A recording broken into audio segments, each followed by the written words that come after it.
Mega daughter Niharika Chaitanya Jonnalagadda అనే వ్యక్తిని వివాహం చేసుకున్న సంగతి తెలిసిందే. సుమారు 3 ఏళ్ల తర్వాత వీరిద్దరూ మనస్పర్ధలతో మ్యూచువల్ డైవర్స్ తీసుకుని విడిపోయారు. తాజాగా ఒక ఇంటర్వ్యూలో భాగంగా ఈ విషయం మీద నాగబాబు నోరు విప్పారు. నిజానికి నిహారికతో తాను అన్ని విషయాలు షేర్ చేసుకుంటూ ఉంటాను అని చెప్పుకొచ్చారు. కానీ వాళ్ళ పర్సనల్ విషయాలు ఎప్పుడూ అడిగేవాడిని కాదు.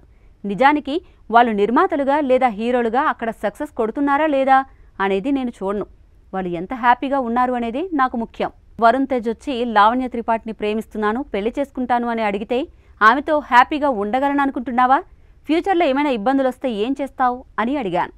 అయితే ఖచ్చితంగా ఆమెతో హ్యాపీగా ఉంటాను, ఎలాంటి ఇబ్బందులు వచ్చినా చూసుకోగలనని నమ్మకం ఉందంటే వెంటనే పెళ్లి చేస్తాను.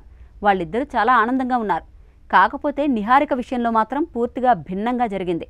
నేను పరిస్థితిని అంచనా వేయలేకపోయాను. అది మా తరపు నుంచి జరిగిన తప్పే. మేము దాన్ని సరిగ్గా అంచనా వేయలేకపోయాం. ఆమెను బలవంతంగా పెళ్లి చేసుకోమని మేము చెప్పలేదు. ప్రపోజల్ వచ్చింది, దానికి ఆమె ఒప్పుకుంది. ఆమె ఇష్టమే కదా అని పెళ్లి చేశాం. కానీ ఇద్దరి వేవ్ లెంత్ కుదరలేదు. విడిపోవాలని అనుకున్నారు, విడిపోయారు. కలిసి ఉండమని కూడా నేను బలవంతం చేయలేదు. వాళ్లకు కలిసి ఉండలేమనిపించింది. ఎవరి దారి వారు చూసుకున్నారు. ప్రస్తుతానికి ఆమె సినిమా నిర్మాణం మీద ఫోకస్ పెట్టింది అని నాగబాబు చెప్పుకొచ్చాడు.